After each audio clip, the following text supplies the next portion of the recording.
तो कहानी की शुरुआत में हमें मेन कैरेक्टर की आवाज सुनाई देती है और वो कहता है कि काश मैं वक्त को बदल पाता तो मैं उसी दिन में वापस जाता। और अभी हम उसी सुहाने दिन को देखते हैं और तभी उसे उसकी गर्लफ्रेंड मीहो का कॉल आता है और वो उससे पूछता है कि आखिर तुम कहाँ पर हो। तो मीहो उसे सड़क के किनारे से चिल्लाकर बताती है कि मैं यहीं पर हूँ, माफ करना कि मुझे आने में थोड़ी देरी हो गई। और यहीं पर हमें इस लड़के का नाम पता चलता है जो कि होता है जियो। उसकी गर्लफ्रेंड रोड क्रॉस करते हुए उसी की तरफ बढ़ रही होती है और तभी हमें बैकग्राउंड में वापस से जियो की आवाज आती है और वो कहता है एग्जैक्ट उसी दिन मुझे अपनी गर्लफ्रेंड के बारे में वो चीज पता चली जो मुझे कभी पता नहीं चलनी चाहिए थी। और हम देखते हैं कि मीहो को एक कार काफी तेजी से आकर टक्कर मार के चली जाती है और जियो वहाँ पर शॉक होकर ये सारी चीजें देख रहा होता है।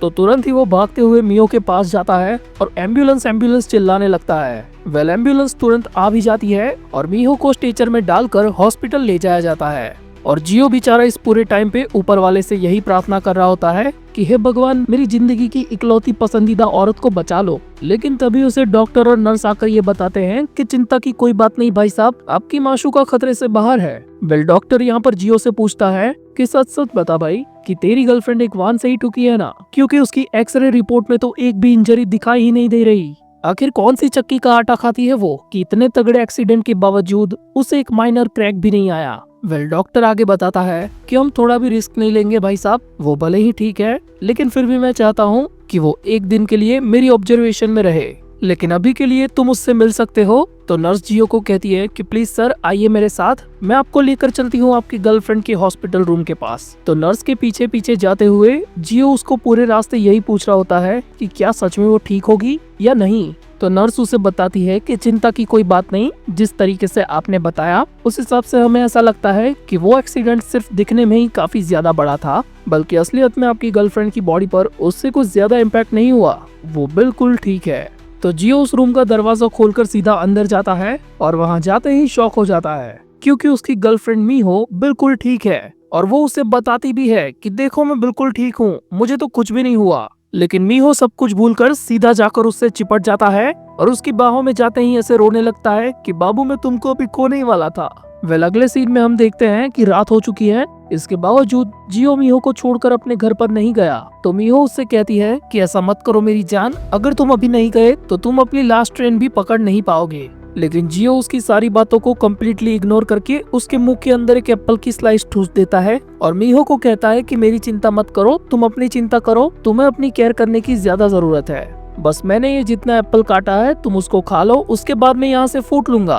और अपनी जगह से खड़ा होते हुए वो मीहो से कहता है कि चिंता मत करो, मैं सुबह में तुम्हें आकर यहाँ से पिकअप भी कर लूंगा। मीहो उसका हाथ पकड़कर उसे थैंक यू कहती है और उससे पूछती है कि जियो क्या तुमने मेरे फोन को देखा। तो जियो उसे कहता है कि नहीं मुझे नहीं पता, शायद हो सकता है कि एक्सीडेंट के टाइम पे वो तुम्हारी तरह कहीं पे उड़ गया होगा। और वहाँ से जाते हुए वो मीहो से कहता है कि चिंता मत करो, मैं एक बार वहाँ पर जाकर चेक भी कर लूंगा कि शायद से तुम्हारा फोन मुझे मिल जाए। तो मीहो उससे कहती है अरे इतनी ज्यादा बकचोदी करने की जरूरत नहीं है, इससे अच्छा तो मैं नया फोन ले लूं। तुम कहीं उस फोन को ढूंढते हुए वहाँ पर चले मत जाना, चुपचाप यहाँ से सीधा घर पे ही चले जाना। नेक्स्ट सीन में हम देखते हैं कि जियो हॉस्पिटल से जा ही रहा होता है, लेकिन तभी उसकी नजर पड़ती है पैरामेडिक स्टाफ के एक बंदे पर और वो देखता है कि उसकी अपनी बंदी मीहो का फोन उस बंदे के हाथ में है। अरे सर रुको जरा, आप पैरामेडिक टीम से ही हो ना जिन्होंने मेरी गर्लफ्रेंड को आज रेस्क्यू किया था? हाँ जी भैया वो सब तो ठीक है, लेकिन ऐसे झुक के मेरे को सलामी मत दो, इसकी कोई जरूरत नहीं है, ये मेरा काम है। बाय द वे ये आपकी गर्लफ्रेंड का ही फोन है जो हमें क्रैश साइट से मिला था, तो प्लीज भैया जी आप इस फोन को उन मैडम को दे देना। और जियो ये सारी चीजें देखकर यही सोच रहा होता है कि भाई कितना खतरनाक स्टाफ है इस हॉस्पिटल का, मतलब क्या ही ध्यान रखते हैं ये लोग अपने पेशेंट्स का। और फिर उसे याद आता है कि हाँ मीहो को भी शायद से फोन की जरूरत पड़ सकती है, तो मैं एक काम करता हूँ कि इस फोन को पहले उसे दे देता हूँ, बाद में यहाँ से चला जाऊंगा। तो फिर यहाँ पर हमें दिखाया जाता है मीहो का रूम और बैकग्राउंड में जियो की आवाज आती है और ठीक उसी दिन मुझे वापस नहीं जाना चाहिए था। जियो उस रूम में देखता है कि उसकी आइटम तो वहाँ पर है ही नहीं और रूम की खिड़की अभी खुली हुई है और उस खिड़की के पास जाते ही जियो देखता है कि मीहो तो नीचे गार्डन में टहल रही है। और बस यही चीज देखकर भाई साहब काफी ज्यादा खुश हो जाते हैं और यही सोचने लगते हैं कि अभी मैं वहाँ पर जाकर उसको सरप्राइज दूंगा कि देखो मैं तुम्हारा फोन कैसे ले आया। और साला लवर बॉय इतनी जल्दी वहाँ पर पहुँच भी जाता है और ऐसे ही अपनी बाबू शोना को ढूंढते हुए जियो की नजर पड़ती है खोपचे में, और वो देखता है कि उसकी गर्लफ्रेंड मीहो के मुंह से काफी सारे टेंटिकल्स निकले हैं, और उन टेंटिकल्स से उसने हवा में पकड़ा होता है नर्स को। मतलब एक तरीके से मीहो उस नर्स को चबा चबा कर खा रही होती है, और ये नजारा अपनी आंखों से देखकर जियो के गोटे मुंह में आ जाते हैं। और फिर हमें बैकग्राउंड में वापस से उसी की आवाज आती है। और उस रात मुझे अपनी गर्लफ्रेंड के बारे में कुछ ऐसा पता चला जो मुझे नहीं चलना चाहिए था। लेकिन तभी अचानक से पलटकर उसकी गर्लफ्रेंड उसी जगह पर देखती है जहाँ पर जियो छुपा होता है, और पलक झपकते ही वो वहाँ पर आकर देखती है, और वो यही सोच रही होती है कि कोई तो था यहाँ पर जिसको मैंने स्मेल किया था। और सीन यहाँ से शिफ्ट होता है जियो के घर पे, जहाँ पर भाई लिटरली काफी ज्यादा सदमे में होता है कि आखिर ऐसा कैसे हो सकता है कि मीहो किसी जिंदा इंसान को खा ले। और वो यही सोच रहा होता है कि क्या वो सच में मीहो ही थी या फिर उसके बॉडी के अंदर कोई मॉन्स्टर था, और अगर ऐसा नहीं है तो क्या मीहो एक मॉन्स्टर है। तो मैं इतना बदकिस्मत इंसान हूँ कि मेरी गर्लफ्रेंड एक मॉन्स्टर है। अब यहाँ पर जियो काफी ज्यादा पैनिक कर रहा होता है कि अब आगे वो क्या ही करेगा। वो इस चीज पर भरोसा करना नहीं चाहता, वो इसको भुलाना चाहता है, लेकिन उस चीज का क्या जो उसने अपनी आंखों से देखा था। और अगर ये चीज वो किसी को बताने भी गया तो कौन उस पर विश्वास कर लेगा। ऐसे कई सारे सवाल उसके दिमाग में उठ रहे होते हैं। और तभी अगले सीन में हम देखते हैं कि जियो ने किसी बंदे को कॉल किया है, और वो बंदा ठेके पर अपने कुछ दोस्तों के साथ बैठा होता है। इट्स इंडिकेटिंग कि ये बंदा जियो का भी पुराना दोस्त होगा। और जियो उस बंदे को कहता है, सेजिन भाई मुझे बस तुझसे बात करनी है। तो सेजिन उसे सुट्टा मुंह में डालते हुए कहता है कि हाँ भाई बता, इतना घबराया हुआ क्यों है। तो जियो उसे कहता है कि मुझे ध्यान से सुनना, ये एक ऐसी बात है जो मैं किसी और को बता ही नहीं सकता। अरे सीधा सीधा बोलना भाई, क्या हो गया है, तूने अपनी बंदी के साथ लड़ाई कर ली है क्या। लेकिन जियो फुल पैनिक मोड में उसे कई सारी बातें घुमा फिरा कर बता रहा होता है कि अगर कैसा होता कि तेरी गर्लफ्रेंड के बारे में तुझे कुछ ऐसी चीज पता चलती जो तुझे पता नहीं चलनी चाहिए थी। तो सेजिन जियो को बताता है कि भाई एक काम कर, मेरे को समझ में नहीं आ रहा तो क्या बोल रहा है, तू ना सीधा कैंपस के सामने वाले ठेके पर आ जा, अपन मिल के बात करते हैं। लेकिन इसके बावजूद सेजिन उसको समझाता है कि हाँ भाई होता है ऐसा, सब झगड़े वगड़े चलते रहते हैं, लेकिन इसका मतलब ये नहीं कि हम अपने पार्टनर को सीधा डायन ही घोषित कर दे। तो जियो यहाँ पर फाइनली ये समझ जाता है कि ऐसे तो कोई उसकी बात मानने से रहा। तो वो सेजिन को थैंक यू ऐसा कहकर उसके कॉल को कट करता है और वापस से अपने ख्यालों में डूब जाता है। आखिर मैंने क्या ही सोचकर इस भड़वे को कॉल किया था यार, लेकिन मेरे पास वही तो एक ऑप्शन था क्योंकि वही मेरा पक्का दोस्त है। लेकिन तभी उसको मीहो के गलत सलत विजुअल्स आ रहे होते हैं कि वो उसके कान में आकर उससे बता रही है कि क्या वो उससे ब्रेकअप करना चाहता है। और इस वजह से भाई बेचारा सो भी नहीं पाता, और वो यही सोच रहा होता है कि अभी मैंने उससे अगर ब्रेकअप कर लिया तो वो मेरे को भी खा जाएगी, तो अब मैं करूँ तो करूँ क्या। लेकिन आखिर वो मॉन्स्टर बनी कब, हम लोग तो कब से रिलेशनशिप में थे और मुझे ये कितने लंबे टाइम से नहीं पता। और ऐसे ही सोचते हुए उसकी नजर पड़ती है मीहो के फोन पर जो वो हॉस्पिटल से लाया था। और यहाँ पर हमें जियो का एक पास्ट का सीन दिखाया जाता है जिसमें वो चुपके से मीहो के फोन के पैटर्न लॉक को देख लेता है। तो अभी प्रेजेंट में वो ठीक वैसे ही इस मोबाइल का लॉक खोलने लगता है और यही सोच रहा होता है कि कम से कम इस मोबाइल के अंदर इसको कुछ सवालों के जवाब तो मिल ही जाएंगे। लेकिन मीहो के मोबाइल में कुछ फोन नंबर्स, उसकी सर्च हिस्ट्री और गैलरी सब कुछ एकदम नॉर्मल होता है। लेकिन तभी वो नोट्स वाले ऐप को खोलता है यही सोचते हुए कि आखिर उसकी गर्लफ्रेंड उसमें क्या लिख रही होगी, और वो ऐप खोलते ही जियो की फटके 4 हो जाती है। वो इतना ज्यादा डर जाता है कि डर के मारे वो उस मोबाइल को भी फेंक देता है। मतलब उन नोट्स के अंदर उसने काफी डिस्गस्टिंग और क्रीपी चीज देख ली है। और यहाँ से सीन शिफ्ट होता है दूसरे दिन की सुबह पर, और हम देखते हैं कि जियो अपनी गर्लफ्रेंड को रिसीव करने हॉस्पिटल में आया होता है। लेकिन ये भाई अभी भी कल रात जो भी कुछ हुआ उन सारी चीजों को याद कर रहा होता है। और तभी उसकी गर्लफ्रेंड आकर उससे चिपट जाती है और वो लोग ऐसे ही बातें कर रहे होते हैं। और मीहो उसके गाल पर हाथ रख के कहती है कि यार तुम्हारी आंखों के नीचे तो डार्क सर्कल्स आ गए हैं, क्या कल रात तुम पूरे तरीके से सोए नहीं हो क्या। वेल जियो की यहाँ पर फुल फट रही होती है, लेकिन फिर भी वो कहता है कि नहीं ऐसी डरने वाली बात नहीं है, मुझे बस थोड़ा सा टेंशन था तुम्हारा, इसकी वजह से मैं ठीक तरीके से सो नहीं पाया। और तभी अचानक से पता नहीं क्यों मीहो उसकी टी शर्ट को ऐसे सूंघने लगती है और वो उसे कहती है कि तुम में से कल वाली ही स्मेल आ रही है आज भी, इसका मतलब है कि तुम आज नहाए नहीं हो। लेकिन असलियत में यहाँ पर एक बहुत ही बारीक हिडन चीज है, क्योंकि पिछली वाली रात जब मीहो उस नर्स का काम निपटा रही थी ना, तब उसने इसी सेम स्मेल को महसूस किया था। तो अगले सीन में हम देखते हैं कि जियो और मीहो बातें करते हुए हॉस्पिटल से बाहर आते हैं, और ऐसे बातों बातों में ही मीहो वापस से जियो को खींचकर उसके गाल पर एक किस कर लेती है। और यार क्या ही प्यार बरस रहा है यहाँ पर। वेल जियो यहाँ पर मीहो से कहता है कि क्या तुमको यहाँ पर रेस्ट रूम या फिर पब्लिक टॉयलेट के बारे में पता है।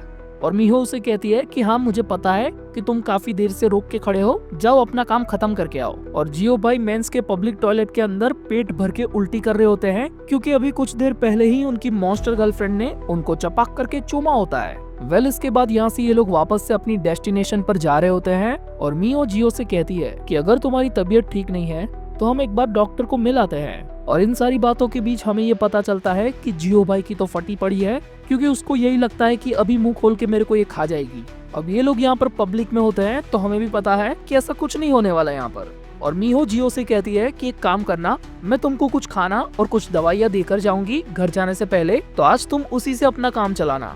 हो सकता है कि बाहर का खाना खाने की वजह से तुम्हारी तबीयत बिगड़ी हो। तो जियो यहाँ पर अपनी गर्लफ्रेंड को ऐसी हंसती हुई शक्ल दिखाता है और थैंक यू कहता है, लेकिन अंदर से असलियत में भाई की फटी पड़ी है और वो यही बोल रहा होता है कि मेरी तबीयत बाहर का खाना खाकर नहीं, बल्कि कल तूने जो खाया था वो देखकर बिगड़ी है साली। तो अब आखिर में ये लोग एक दूसरे को tata bye bye love you वगैरह करते हैं और अपने अपने रास्ते निकल ही रहे होते हैं कि तभी वहाँ पर जियो का दोस्त सेजिन आ जाता है। और हाँ, ये सेजिन वही बंदा है जिसको जियो ने कल रात को कॉल किया था। और जियो सेजिन को फुल इग्नोर कर रहा होता है कि भाई अभी कुछ बक मत देना इसके सामने, और बाथरूम का बहाना मार के वो वहाँ से निकल लेता है। और उसके जाने के बाद सेजिन भाई देखते हैं कि यहाँ पर तो जियो की गर्लफ्रेंड भी है।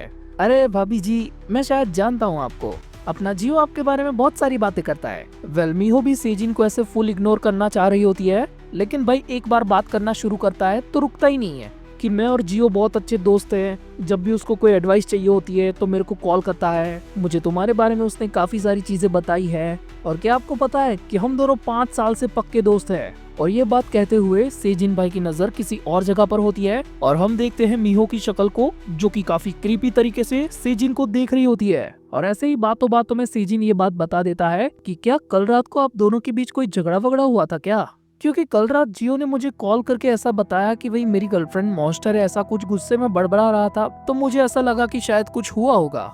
और ये मॉन्स्टर वाली बात सुनकर मीहो अचानक से शॉक हो जाती है। और अब सेजिन भी यहाँ पर मीहो को टाटा बाय बाय करके ऐसे निकल रहा होता है कि फिर मिलेंगे भाभी जी, और उसके बाद खाना बना भी खाएंगे साथ में। और तभी मीहो सेजिन को रोक लेती है कि हाँ, कल रात कुछ झगड़ा हुआ था हमारे बीच में और मैं चाहती हूँ कि किसी सही इंसान के साथ इसके बारे में बात करूँ। और ये सुनकर सेजिन भाई यहाँ पर अपनी एडवाइस का पिटारा खोलने ही वाले होते हैं, लेकिन मीहो उसका हाथ पकड़ती है और उसे प्यार से कहती है कि एक काम करते हैं, आज रात हम मिलते हैं और ड्रिंक मेरी तरफ से, और इन सारी चीजों के बारे में शांति से बात करेंगे। और ये चीज सुनकर सेजिन भी थोड़ा ऐसा अलर्ट मोड में आ जाता है कि कुछ ज्यादा ही नहीं चिपक रही है। और यहाँ से सीन शिफ्ट होता है और रात हो जाती है और हम देखते हैं जियो को, जिसने आज कोई भी काम नहीं किया। बेचारा अभी भी सोच ही रहा है कि आज मैंने जिस मीहो को देखा वो बिल्कुल वैसी ही थी जिसे मैंने प्यार किया था, लेकिन कल जो मैंने उसके रूप को देखा उसे देखकर यही लगता है कि मुझे अब उससे दूरी बना लेनी चाहिए। लेकिन भाई का यहाँ पर मन नहीं मान रहा होता, उसके दिमाग में यही बातें आती है जो सेजिन ने कल रात कही थी कि भाई सामने वाला कैसा भी हो लेकिन है तो तेरा प्यार ही।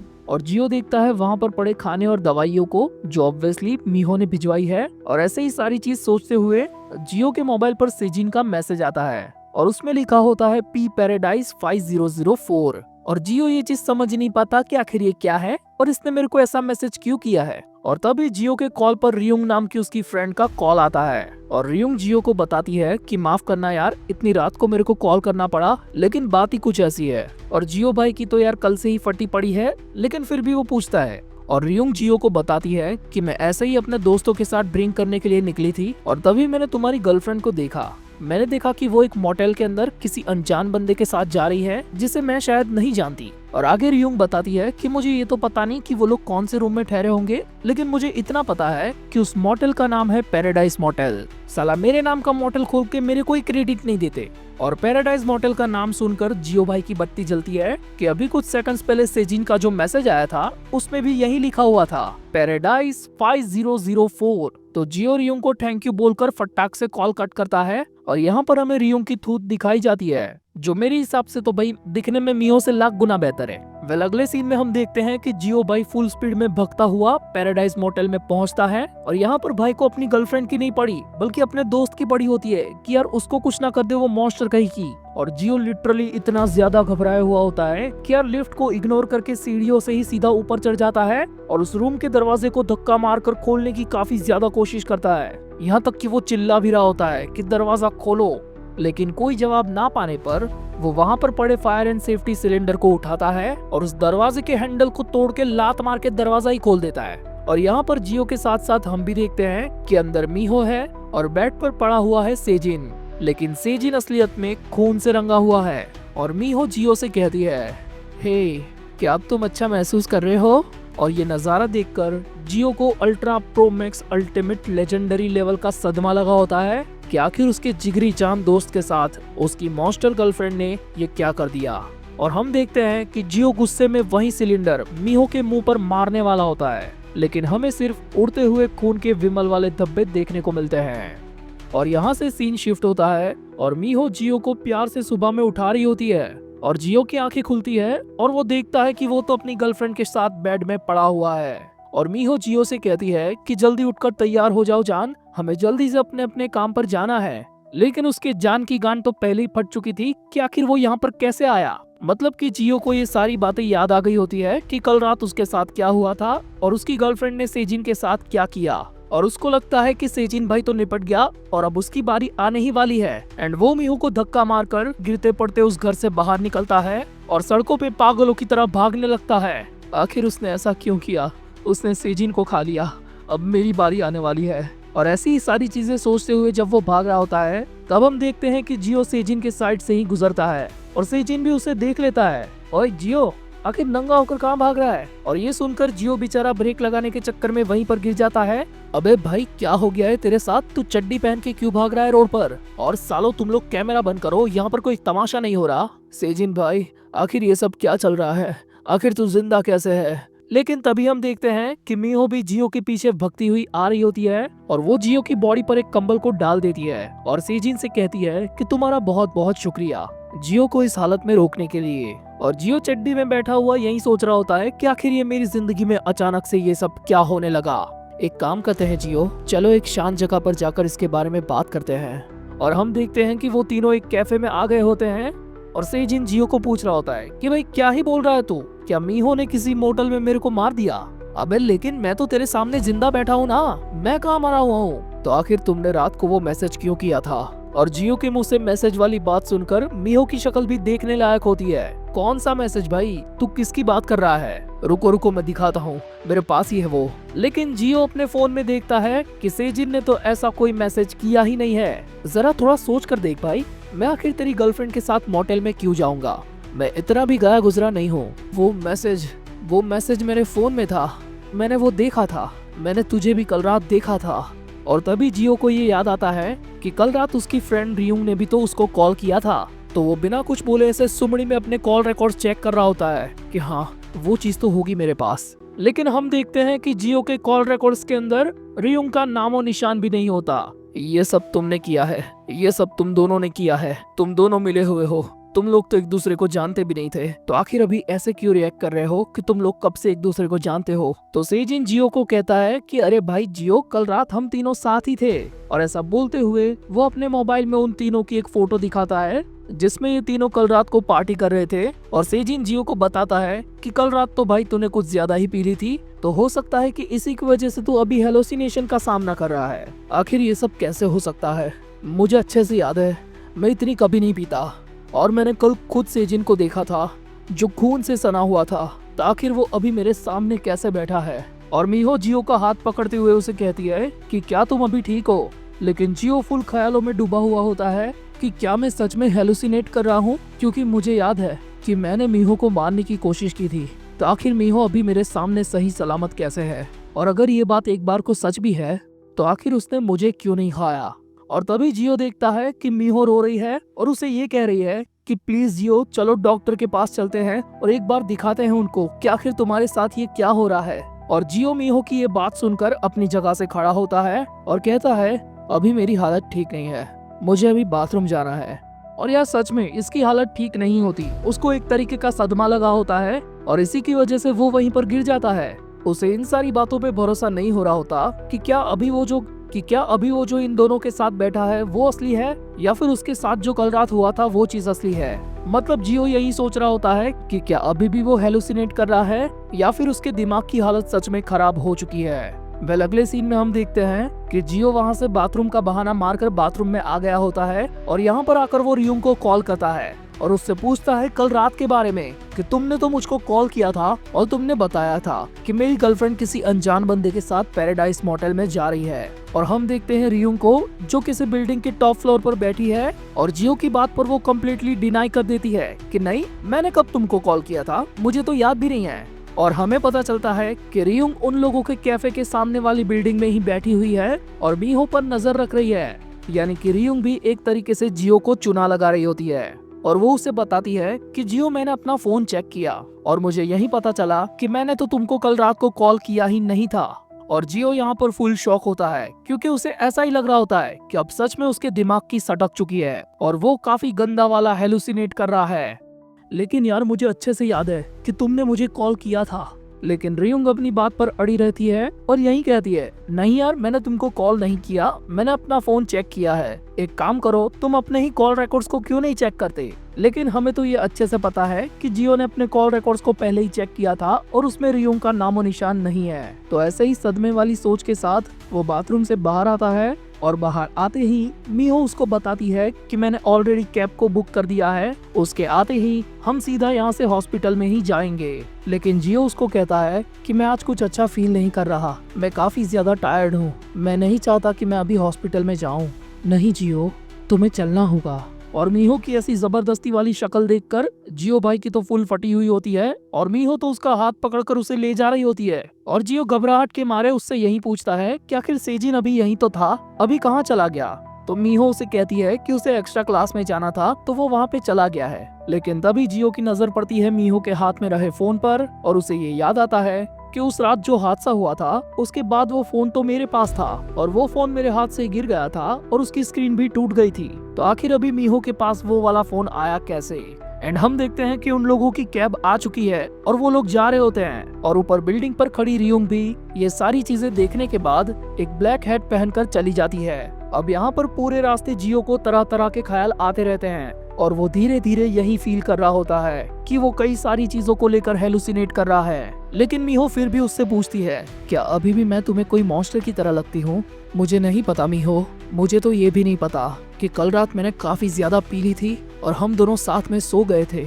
मैं नहीं जानता कि मेरे साथ क्या हो रहा है, लेकिन बस मुझे एक ही डरावनी चीज पता है जो कि सिर्फ तुम्हारे बारे में है। और मीहो यहाँ पर अपने बॉयफ्रेंड को फुल सहारा दे रही होती है कि कोई बात नहीं, सब कुछ ठीक हो जाएगा। और यहाँ से सीन शिफ्ट होता है हॉस्पिटल पर और हम देखते हैं कि ये लोग वही हॉस्पिटल में आए हैं जहाँ पर मीहो का एक्सीडेंट होने पर ये लोग आए थे।